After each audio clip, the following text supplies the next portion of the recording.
Canadian political system, quite a daunting question. That's what Alison Loat and her co-author Michael McMillan looked at in their new book, Tragedy in the Commons. Former members of Parliament speak out about Canada's failing democracy. Alison and Michael chatting with more than 80 former members of Parliament. All kinds of opinions in the book as to what's wrong and why, and a conclusion that you're going to tell me about as to what we can possibly do to fix things. Alison, thanks for coming in. Thank you. I guess right off the get-go, it seems like a daunting project to do something like this. Where did you get the idea?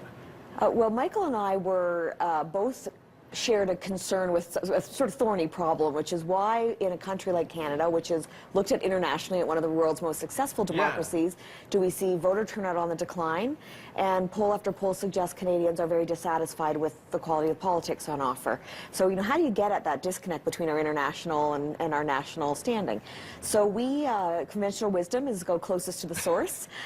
So we thought we would initiate a series of exit interviews with former members of Parliament. Exit interviews, very common in all kinds of organizations, public and private, had never been done before in politics systematically. It had never been done? We learned, and actually never anywhere in the world apparently. So we thought it would be a great way to shine a new light on how our democracy works and how it could work better. All kinds of things that you guys discovered, problems with like job description, what an MP actually does, why they get into politics, lack of job training for a lot of the rookies on Parliament Hill. One thing that you really flagged, which it is a thorn in my side as well, is question period, and how dramatic it is and how little it accomplishes. One of the very common themes that was shared among these 80 MPs, regardless of which party or where they came from across the country, was their disdain for the public displays of politics, particularly in question period. And on one hand, this is interesting because all of them were there at one point, so so it's interesting that when they look back, they say that probably wasn't our finest moment. But it does raise an interesting question. Most of us try to act on our best behavior in public and save our less savory moments for private. You were chatting about kindergarten kids in the gallery watching MPs act like kindergarten kids. A number of MPs referred to this just as I think a sign of perhaps their shame or embarrassment in retrospect, that when they're acting more juvenile than some of the students that come and watch them in the gallery, but it sort of signals that there might be time for a bit of addressing of behavior from our politicians. No kidding. We had something happen just recently in our city, a nomination process. You flagged that as a big issue because there's too many senior party executives meddling with the nomination process.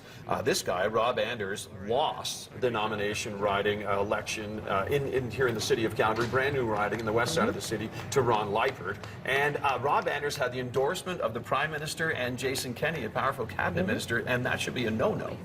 Well, one of the interesting things about the book is that sometimes the most fascinating revelations came in response to questions that we thought were just sort of intro questions. So we asked at the very beginning, tell us about how you got into politics, and many of the MPs started recalling their nomination process with very negative language. One person said it was the worst political experience of their life.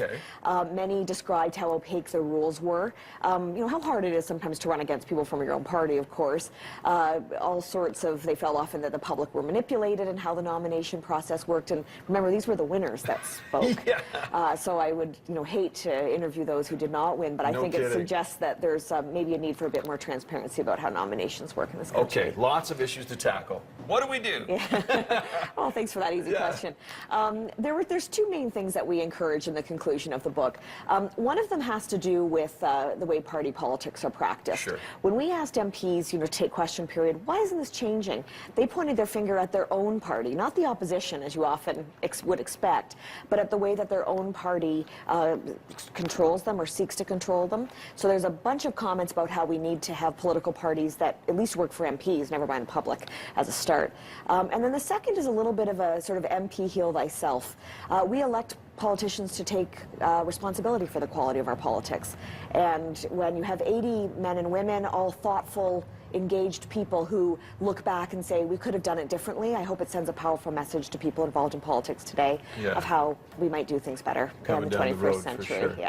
The book is called Tragedy in the Commons. Former members of Parliament speak out about Canada's failing democracy. This is Alison Loat, one of the co-authors of the book. An interesting read. I have to admit, full disclosure here, this is not my copy. I left mine on my bedside table at home. Well, hopefully you're not the only one with one on their bedside table. Thanks, Alison. Nice to meet you. Thank you. You too. Interesting read, that's for sure. We're going to check in with Dave Will now, an update on our